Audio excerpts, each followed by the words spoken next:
Good evening, everyone. Welcome to tonight's Connecting with Nature webinar. We're very, very lucky to have Dr. Grahame Douglas with us tonight, NPA President, to talk to us about his research experience and what he's been working on for the last few years or many years. I'd like to start by acknowledging the traditional owners of the land that we're gathering on this evening, scattered across New South Wales. Pay my respects to elders past, present and emerging.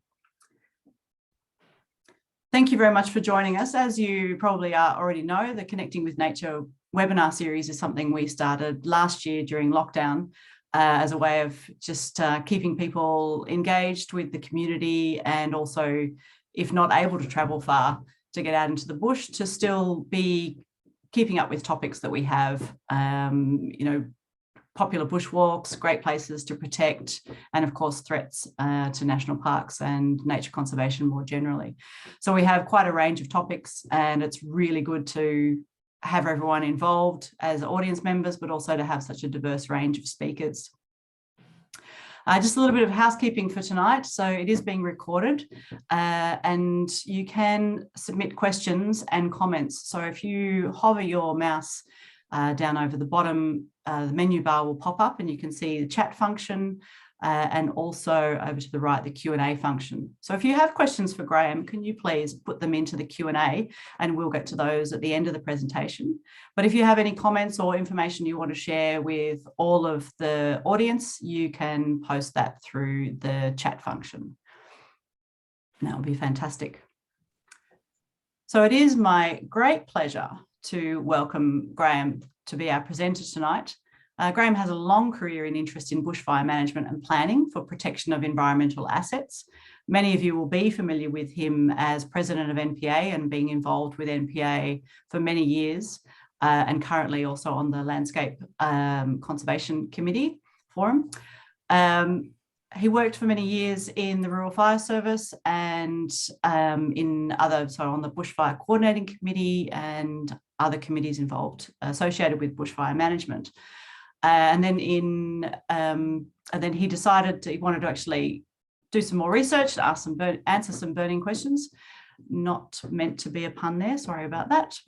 And so Grahame went to do a PhD, and his research was on climate change and how planning for bushfire protection intersects with the need for protected areas that are connected and managed appropriately with that of the neighbours wishing to build in bushfire-prone areas. So it's quite a complex topic, as I'm sure many of you are aware, and I'm very much looking forward to hearing Grahame talk about that exact subject. Grahame is currently Senior Lecturer at the School of Computing Engineering and Mathematics at Western Sydney University, and is also the course advisor of the Postgraduate Bushfire Protection Program. So without further ado, thank you very much, Grahame, for speaking with us this evening. Take it away. Thank you. So I'm hoping that people can see this. Is that good? Yes, all right. That's all great. Yep. All right. Well, thank you very much, Sam, for that introduction. And look, tonight, the way I'll answer Jane's question first. Jane, you don't need to look at everybody else. You're going to listen to me tonight. So don't worry about that until a bit later. The topic's conservation of natural areas and concepts of design bushfire under the influence of climate change. And really what I'm going to do tonight is I'm going to talk a little bit about some bushfire basics, just so that hopefully I can bring everybody up to speed a little bit. I'm going to look at the events of 2019-20 as well as a case study of what happened in relation to one community impacted. And then I'm going to talk really about what we can do in terms of communities and also what the implications of climate change are on some of our future thinking. Now, it's really interesting that some of the work that I've been working on was dated in 2015, and now we're looking at it in 2000, and I was predicting what was going to happen in 2025. So we're almost there. So, you know, three years out, it's going to be very interesting to sort of see how it goes. I guess to start us off with thinking about global warming and bushfires, the question arises is what are we looking at, or what are the things that we might be thinking about when we talk about, the impact of climate change in relation to bushfires. And some of the things that we could speculate on is, whether there are increases in the frequency of fires, whether there are changes to the length of the fire season. Is there shifts and changes in fire intensity or the severity of fires? Does it operate differently within different regions, or is it pretty much the same across everywhere? What does it mean for economic loss? And of course, what does it mean for lives lost, both human as well as fauna, and in fact, the loss of habitats across our communities. In starting it and thinking about it, the climate of Australia is not a uniform way of thinking about climate. And this classification of climate across Australia, which is just one of a few, but the key issues that I'm trying to point here is that the blue area, which is the temperate zone, is really where a lot of the people live. They also live in the subtropical, and I wanted to point out Coffs Harbour, because Coffs Harbour sits in this little pocket of what is essentially a subtropical area of northern New South Wales, and is essentially surrounded by a more temperate sort of climatic conditions around. And of course, in central Australia, we have our desert and grassland areas, and the far north, we have our tropical and equatorial. So I want you to keep this in mind when I'm thinking and talking about, the impacts of climate, because the way climate presents itself is not uniform across Australia. So the approaches that we take in looking at climate change and particularly fire weather, because a bushfire actually needs an ignition to get it started. But some of the things that we need to think about is, first of all, the fire season, it migrates from the north of Australia towards the south, so that by summer and late autumn, southern Victoria and Tasmania are subject to significant bushfire events. And when we're in our winter season in Sydney, we're typically in what's called the dry season in the north, although it's not very dry at the moment. And it'd be interesting to speculate as to why it's not dry at the moment in the north. But the map of Australia you see there shows the progressive migration of the fire season from far north in what we in Sydney call winter, right through to what happens in summer and autumn, and then the system starts all over again. And some of the indicators are what I call changes in threshold values, and that's when the number of events exceed a given threshold. And one of the things I'm going to talk about is that there are a number of types of thresholds we can talk about. So we can talk about within the forest fuel moisture, we can talk about broader fire weather, and we talk about fire danger, and we can also talk about it in terms of drought.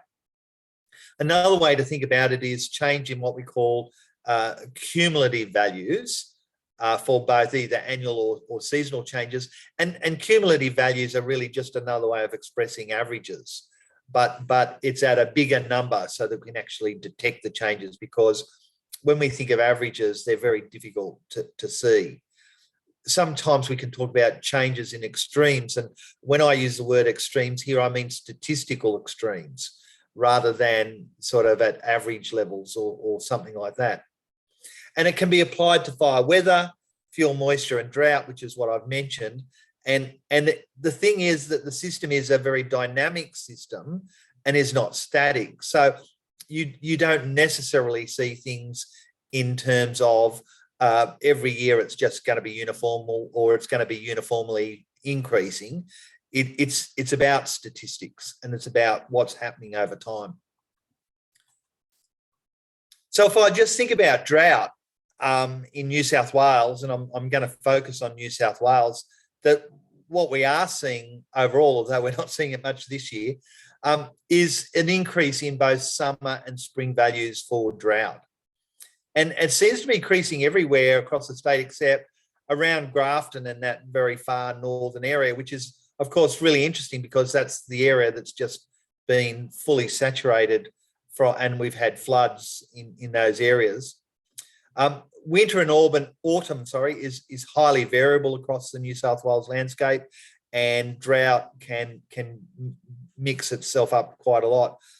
But when it's at its extreme, drought is at its highest levels, and we actually talk about a drought index that goes up to 200, and it never practically reaches 200, but at an FDI of 100, or a drought factor of 170, which is called KBDI, that really is saying it's at the extreme, and it's just at the absolute maximum that we can get. Now, another way of talking about, and some of you may know this and others may not, but the meter that you see at the bottom of the screen there and is along the sides of the roads as you drive around is actually called a forest fire danger index. And we have a grassland fire danger index as well, but this is the forest one. And there's a mathematical expression that goes with that, and that's what you see on the screen. And the important things about that is that index, that fire danger index, which goes from 1 to in excess of 100 now. It used to stop at 100, but catastrophic means over 100. It's really derived from drought factor. It's derived from the humidity on the day, and drought factor is a preconditioning factor. So it sets the climate and it sets up the landscape for a bushfire. But on the day, relative humidity is an ambient condition, as is temperature and wind speed. And so each of those factors go into thinking about this index, which is called FFDI, or Forest Fire Danger Index. Now, if I look at some of the historical aspects about this FFDI values, and what I've done here is I've just put in a number of basic weather stations, 8 across the eastern part of the state, I guess, but going inland a little bit. You can see the period from 1972 to 1992 and the numbers there. And then we can see the shifts from 1995 to 2015, and then the overall effect. Now, the far right-hand column is what the requirements are for the construction standards and for planning in New South Wales. And so what I'm indicating there is, in the period 1972 to 1992, the value of 71 is a pretty good number, in the sense that it gives us some buffer for the FDI of 80, which is in the far right-hand column. But what the middle columns tell you is that Coffs Harbour has shifted between the period 1972 to 92, and looking at the period now 95 to 2015, it's shifted so that it's now in excess of 100. So it's shifted from being basically an area of what we would have called severe bushfire danger period conditions to actually now catastrophic. And that's at the 1 in 50 year return period. And when we talk about that, it's in the same way we talk about flood being 1 in 100, and a 1 in 50 is a 2% chance of that happening every year. And you've just seen that with the floods. When we talk about 1 in 100 year flood, well, that's a 1% chance of it happening every year, but it doesn't mean it won't happen every year, or it won't. And think about it this way: a 1 in 49 is not much different to a 1 in 50, and a 1 in 51 is not much different to a 1 in 50. So there's 6% chance already, just almost at that level. So we really need to think about what these 1 in 50 years actually mean. Wagga is very interesting. It's 101 in the early part, but it's now 126. And Sydney was 104, and it's now reaching out to 121. Interestingly, Newcastle, Williamtown, is actually going the other way. And that I find really interesting. And that's part of the message, that it's not a uniform direction across the whole landscape.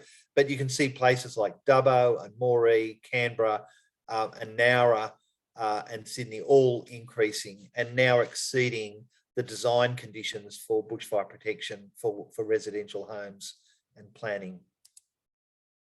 So I said I'd talk briefly about the 2019-20 fires, and this is the data that I've got, which was up to date at the time, but it may have shifted. And it's really interesting to think about and to talk about the fact that we've had so many homes across Australia, plus significant infrastructure that have been lost. Approximately 9 million hectares of forested areas have been burnt. About 9.6% of homes built to the bushfire standards since 2009, and there were additional houses that were built from 2002 in New South Wales. So that's not a large stock of buildings to withstand bushfires at the moment. Approximately 15,000 claims, $1.5 billion in material costs, that's insured costs. Deaths in every jurisdiction. I've got Victoria there, South Australia, and Queensland. Tasmania had no losses, but it certainly had some fire. But the greatest impact was really in New South Wales.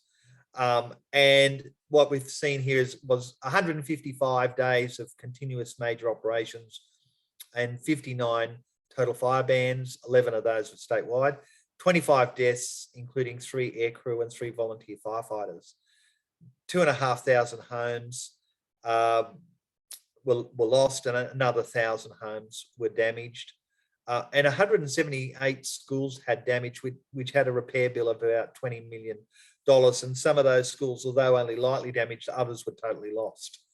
And so this is a significant cost on the community. And you can see that the extent and scale of fires that occurred, and of course they're occurring in substantially our forested areas across the state. So where are these forested and woodland areas in New South Wales? And I've just used this very simple map to distinguish between the forests and woodlands and the other classes, particularly grasslands, although mallee would be in part of that broader area of the landscape. And the interesting thing, of course, is the dominant population is associated with these more forested and woodland areas as well. And this map really is just simply saying that within Australia, if I looked at the areas where there's the greatest risk of bushfires, it's the areas where there's a convergence of population, weather conditions, particularly fire weather conditions, and the vegetation, being largely forested and woodland vegetation. And so you can actually see those populations that are at risk on this map of Australia. So if I look at house losses and I think about this concept of fire danger ratings, and just where the numbers of houses have occurred, and what I can see here is that the FDIs of greater than 100 are leading to the greatest losses. So we've got in excess of 5,000 houses. And this is a period of time over which a record which we're looking at. So this is a cumulative record over about 100 years. We've got significant numbers at extreme and severe, almost the same, very high, but very little obviously at the low and the high end of the spectrum.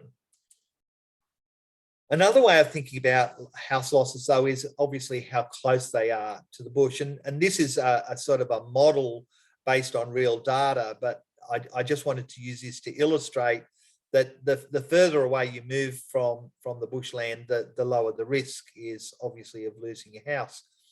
But we know that there's about a 70% chance of losing your home if you just have a standard built house without any protection measures and you're within about 10 metres of the bushland. So, and we don't lose houses at more than 700 metres, at least not yet. And so 700 metres seems to be the maximum distance of losses. And one of the questions we have to ask ourselves is, what's the acceptable level of loss? So if you own a home, no loss is acceptable, but we can never guarantee protection of every dwelling and every home, and we can't protect homes out to 700 metres. But maybe at the moment, the current benchmark is to protect all houses within 100 metres, which if this conceptual model that I'm showing you is right, it means that as soon as I get to 100 metres and I'm at 301 metres, I've got a 30% chance of actually losing my home, which is quite a high level when you think about it, a 1 in 3 chance of actually losing a home during a major bushfire. So the context is the highest losses are associated with closer proximity to the rural-urban interface. about 70% of houses within the first 10 to 25 metres are lost without controls. House losses within 100 to 150 metres is approximately 10%. No losses greater than 700. And as seen, fire weather conditions are critical, but house-to-house losses are also significant. And we don't often think about the fact that once my neighbour catches fire, I don't have enough resources to actually help protect everybody. So house-to-house losses are quite a significant issue. So my case study is actually looking at Canjola Park, which is south of Nowra and north of Ulladulla. So it was a major fire event during the 2019-20 fires, and it led to significant implications in terms of a case study. So Canjola Park's in the Shoalhaven Council, north of Ulladulla. The demographics are largely of retired residents, commuting residents and holiday homes. Nearby, Canjola provides camping and caravan park as well as retired residential homes, and there's a mobile home estate. The 2011 population of Canjola Park was, 339, plus 50 mobile homes at Canjola. There were 266 homes in Canjola Park, with an additional 94 at Canjola. The area represented 50% of the losses in the Shoalhaven South fires and more than 30% of all losses or damages in the Shoalhaven local government area during 2019-20. So the case study shows that on the 26th of November, a fire started on State Forest, and lightning is the most likely cause of the fire. On New Year's Eve, the fire was uncontained and had reached the edge of the community. It had grown to about 215,000 kilometres and was now in Moreton National Park. 106 homes were lost in Canjola, 31 homes were damaged. 3 extras were nearby. 16 homes were lost in Canjola and 5 damaged. And 4 homes were lost in the mobile homes estate, 6 damaged and 1 significantly. So it's a significant loss in a community. Now, the progression of the fire and the fire weather of the day are really interesting. And this graph shows the red line is the relative humidity.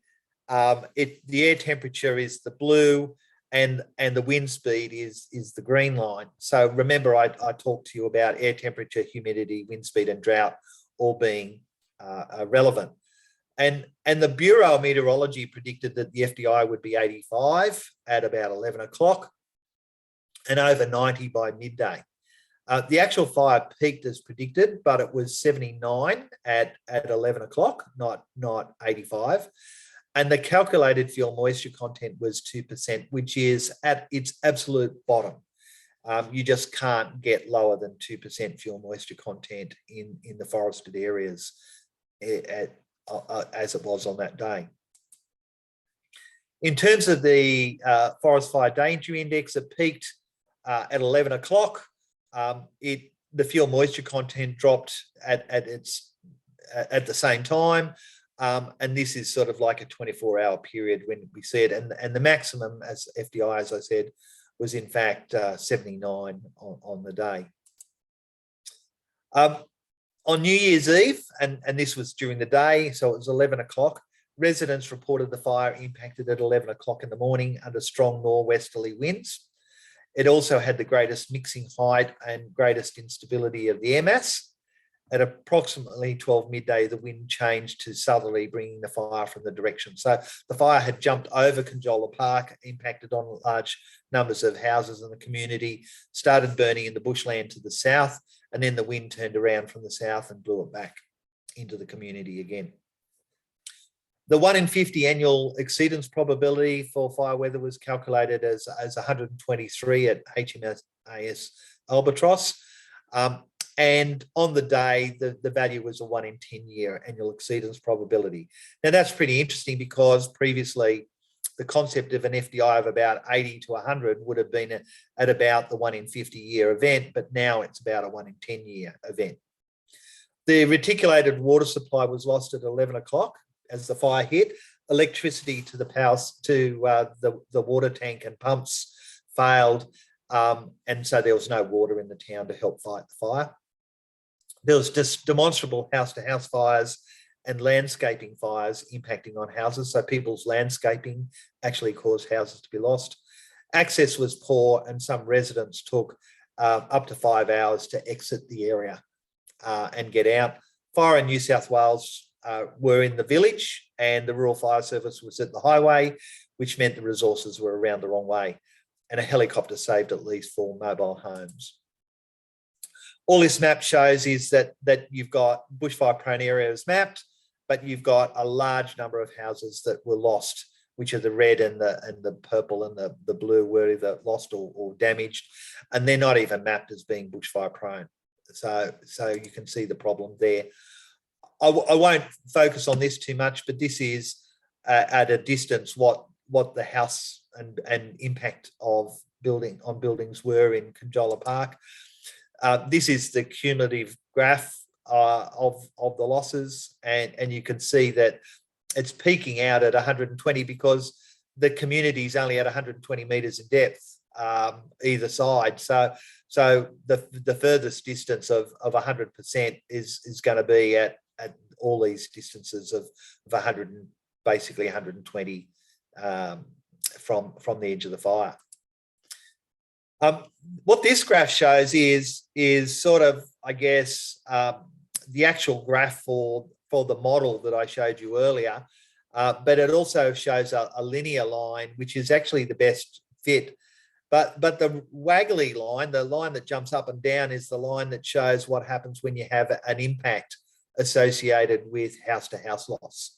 So the actual losses are not consistent on the curve, although we can plot them in that nice smooth, either logarithmic curve or a nice flat line. But in fact, the actual curve that you see as the orange line there, this line here, is actually associated with house-to-house losses.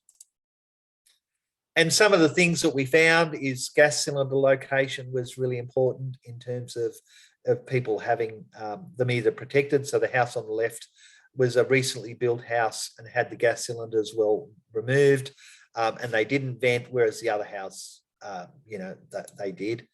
Gutter guards and fencing were important. This is the bushland next to the houses where it burnt over a very short fire run, but burnt with great ferocity and that.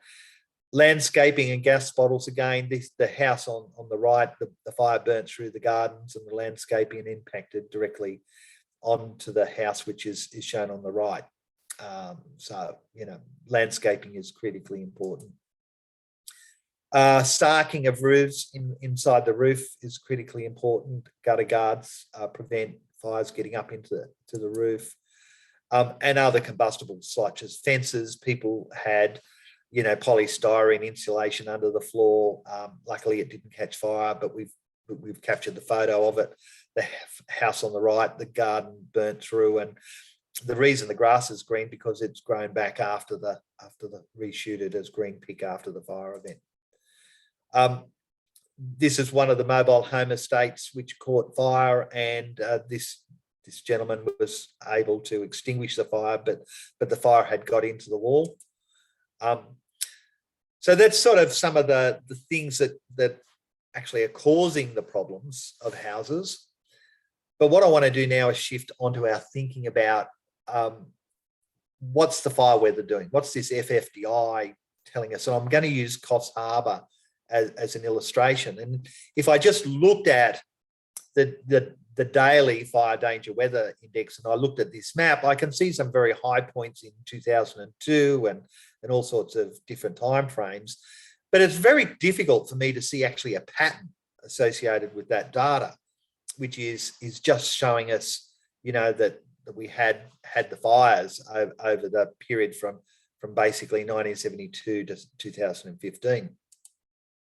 When I actually do a bit of a statistical analysis on that, and this graph, don't worry about it too much, but what we find is that the extreme statistical analysis follows this logarithmic or log linear graphical representation, and we can then extrapolate this regression line here out to find our 1 in 50 year event and analyze that. So that's the technique of how you do it.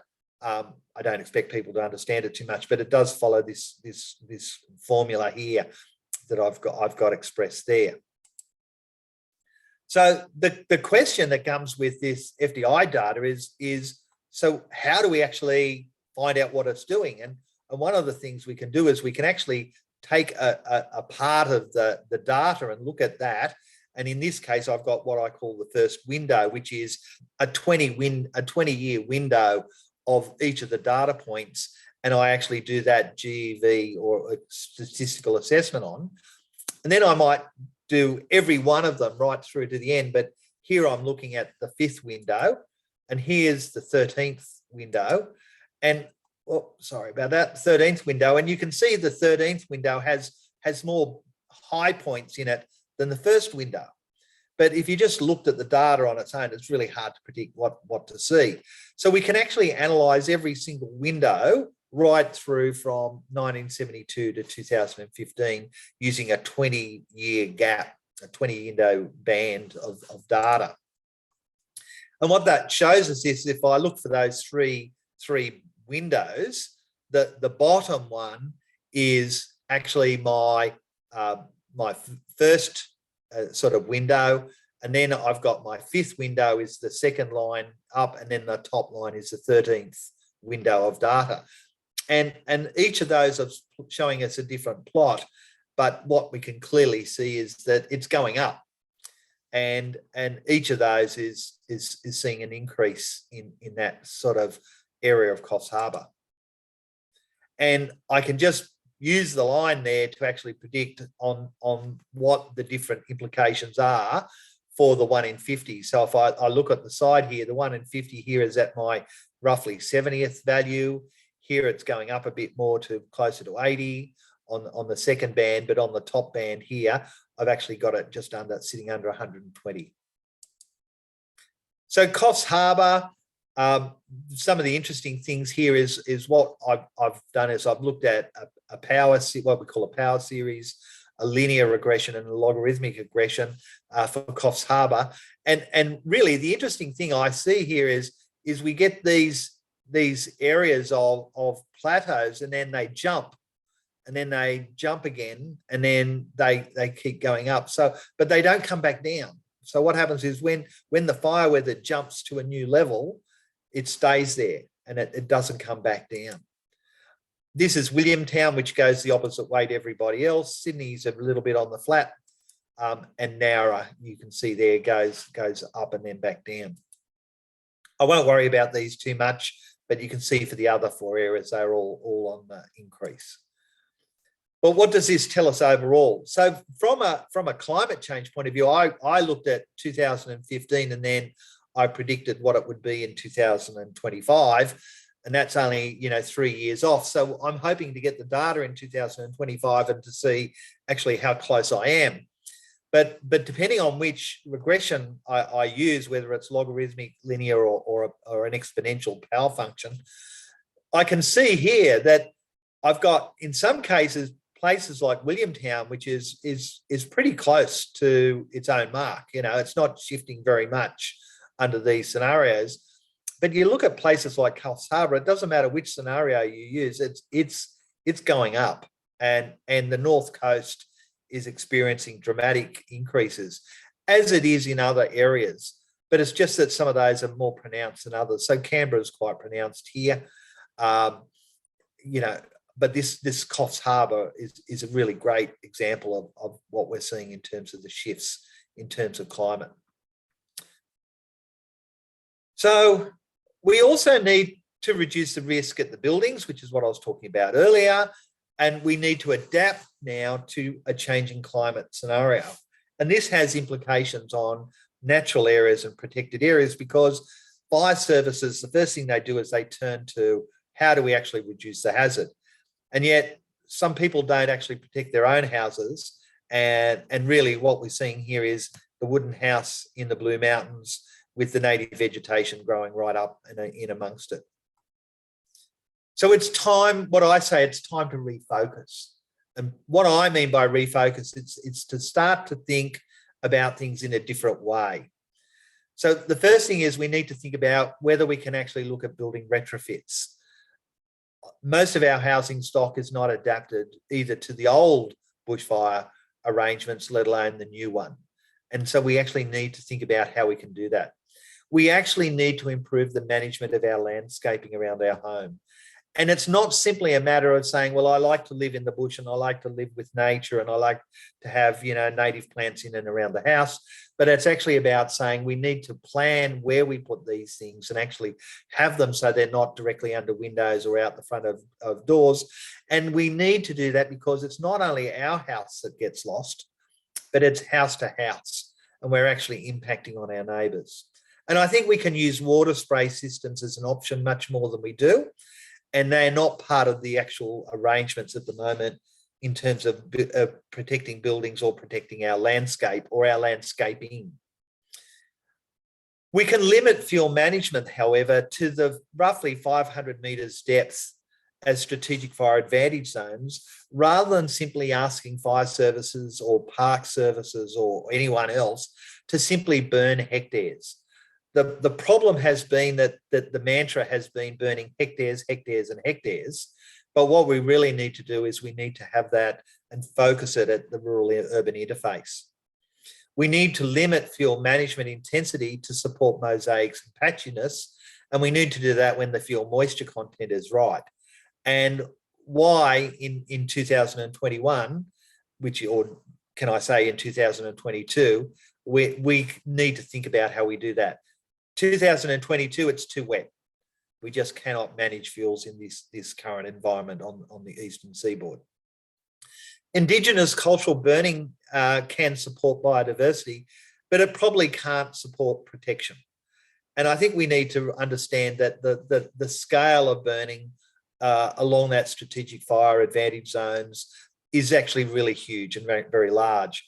And so whilst supporting Indigenous people's cultural burning practices and the need to support that, it's probably not going to give us the level of protection we need. But we do need incentives for homeowners rather than simply allowing people to clear the bush.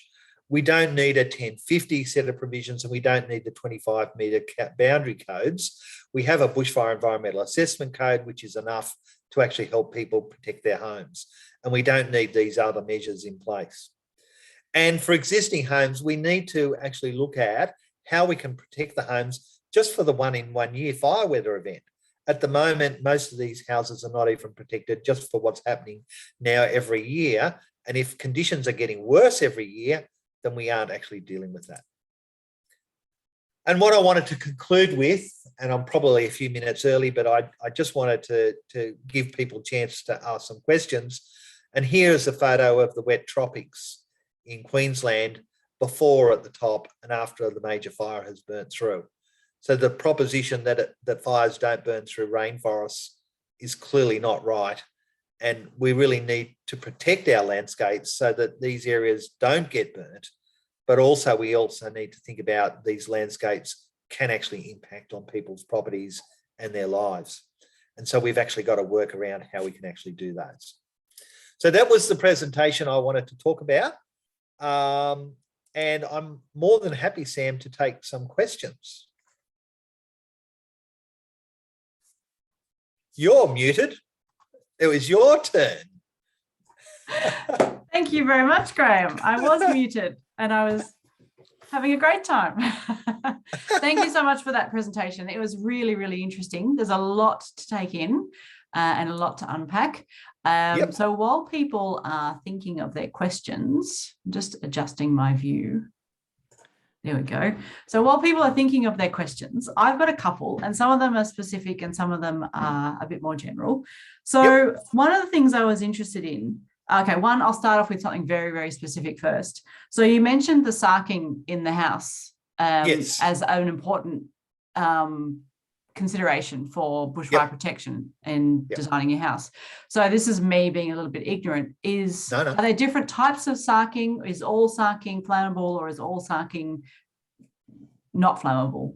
Yeah. So there are different types of sarking. Okay. In historically, people might have in their homes sarking that's got bitumen on one side and silver foil on the other. Gotcha. That Highly is not flammable. much. You don't get that very much anymore. Okay, Yep. you don't get that very much. But we do have sarking, which is referred to as having a flammability index of less than 5. Okay. But that actually means it burns or it disintegrates. So it actually has a flammability index, which actually means it does burn.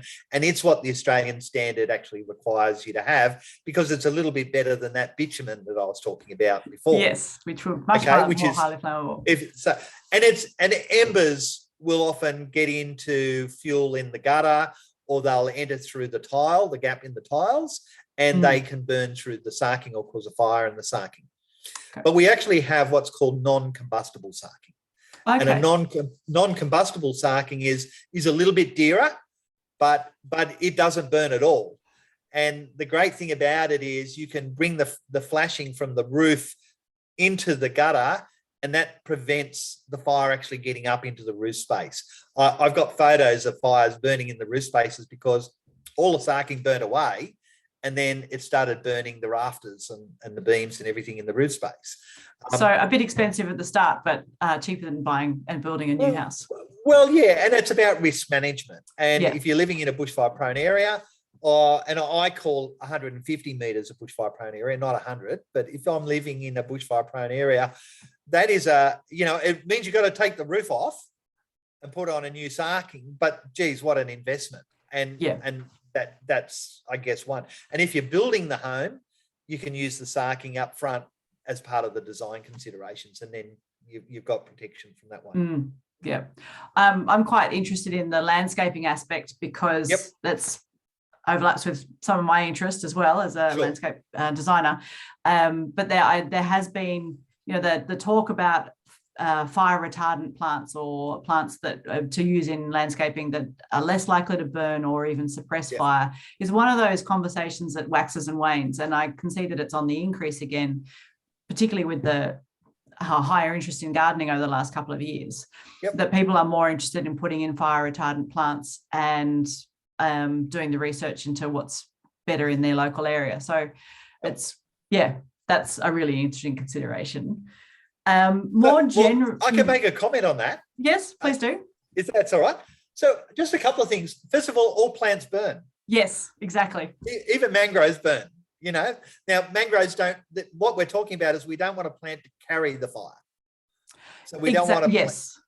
So you might be scorched or burnt a bit, but as long as it doesn't actually carry the fire, then it's doing us a good job. So plants with higher contents of salt or higher contents of moisture will give us an advantage, but not everything. And it's the exotic European plants that do better than the native plants overall. But you can do things like figs and syzygiums and stuff like lily pillies and stuff like that, which can give you an advantage. But the crucial issue is don't plant them under your window, because the window, if it catches fire, the window will break from the heat of the flame. And then the embers and the flame will get into the building that way and actually cause the problem. So I'm not suggesting you can't have plants, and I'm not suggesting you can't plant natives, but I'm saying siting and location and the volume of plants actually and the type really and the height. And there are guidelines. The Country Fire Authority of Victoria have a really good guideline online for anyone who's interested, and I recommend that for people to read. Yep, excellent. And I think the Australian Plant Society has also got a list of plants that they've done more research, a list of plants that are less likely to catch fire or spread fire because they're dense and lush. And then, of course, there's all your succulents, which don't really burn. They just kind of melt. Yeah, they just sort of wither on. Exactly. Yeah. More broadly on the landscaping front, you were talking about 100 metres from bushland, you have a 30% chance of your fire burning down in a fire event. Do you have thoughts, or how does this interact with regional and local planning? What do we do with that 100 to 500 metre zone between houses and bushfire and bushland? Yeah. That make it useful but not.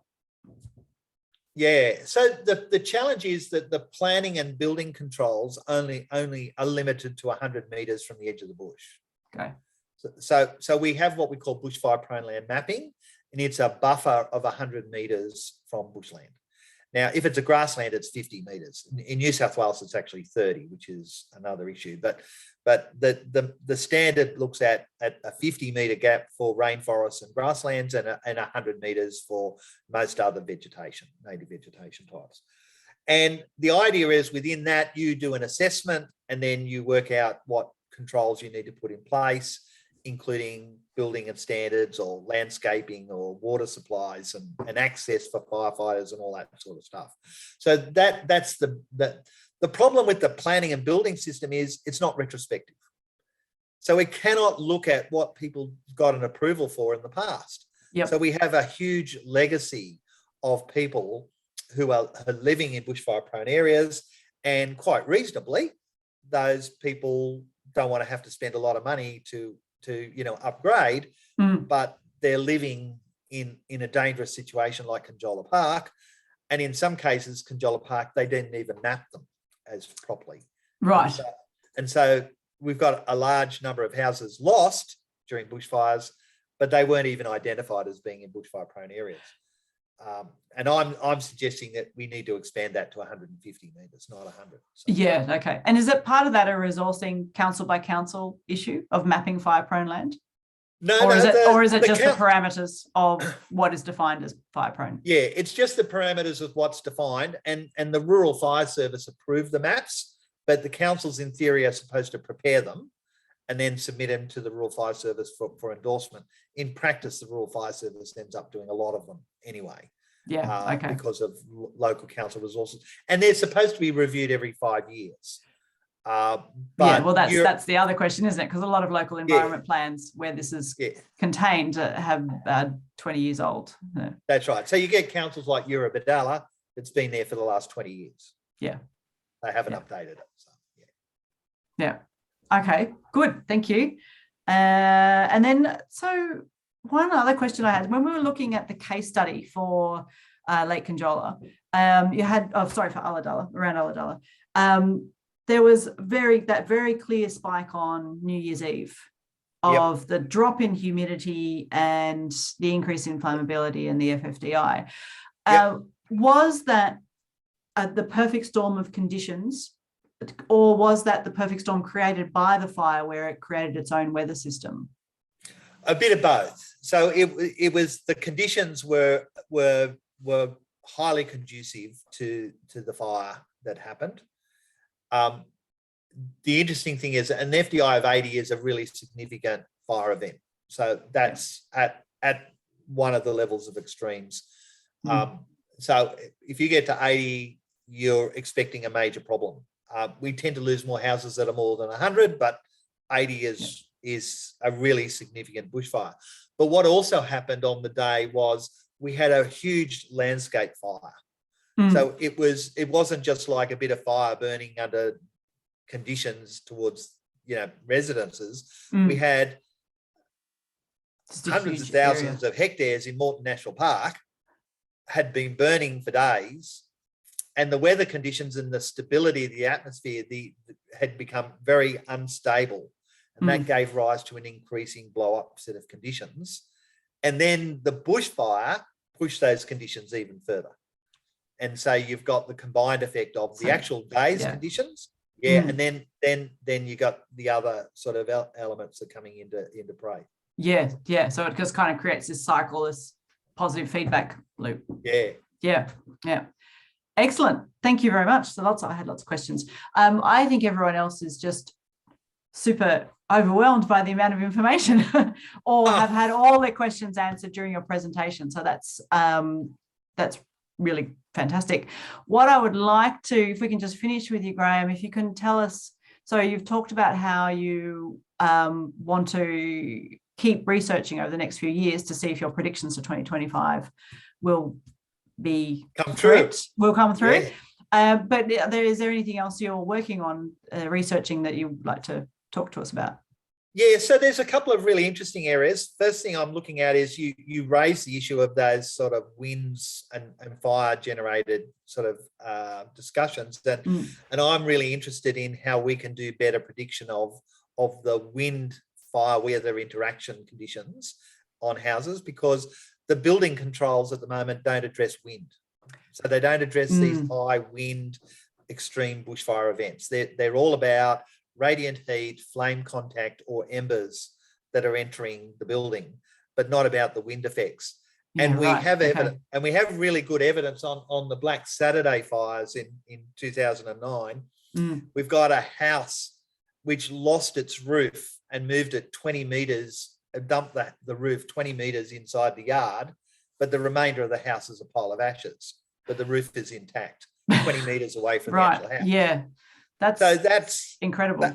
That's an incredible, and during the Canberra fires in 2003, the wind strengths were so great and the trees were just snapping mid-height in the path of the fire. So you actually had trees, mature eucalypt trees, not falling over or uprooted or anything like that, but simply snapped in half. And so they're significant events. And we're not nearly addressing that. So that's one of the issues I'm looking at. But I'm also looking at whether we can do better quantification of these risk profiles and how we can better inform the community about how they can actually apply these risk principles to their local communities. So that's work I'm on as well. Fantastic. Look forward to seeing and hearing more about that in the future. Yeah. And just to finish up in the last minute, yep. I hope people get the message that we can do a lot more within the urban form, rather than always pointing ourselves at the bushland as the person or the asset that's the problem. The bush is there first. It was people built after the bush, and the bush is an asset and it needs to have levels of protection. We can do some compromise within that 500 metres, but we don't have to burn the whole of the Wallamai just to give people protection, at Bilpin and the like. And I just think we've really got, instead of aiming for hectares, we need to aim for protection at the interface and providing some depth, but recognising biodiversity as being an absolute, and culture as being really important. Agreed. Hopefully people got that takeaway message.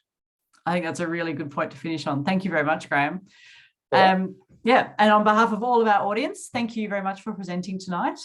I'll just finish by saying that we have a series of webinars coming up over the next few weeks. So every 2 weeks for the next couple of months, we will have a different webinar. And our next one on the 15th of June will be about the Pilliga and all of the wonderful things that are there, and also the threats that it's facing with coal seam gas exploration and mining. And Pat Schultz and Lynn Hosking will be presenting that webinar, so it should be fantastic.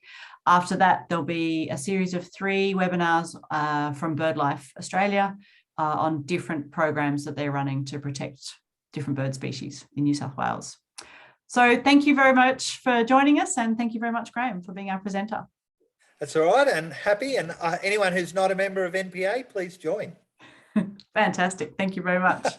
See everyone. Good night, everyone. Bye.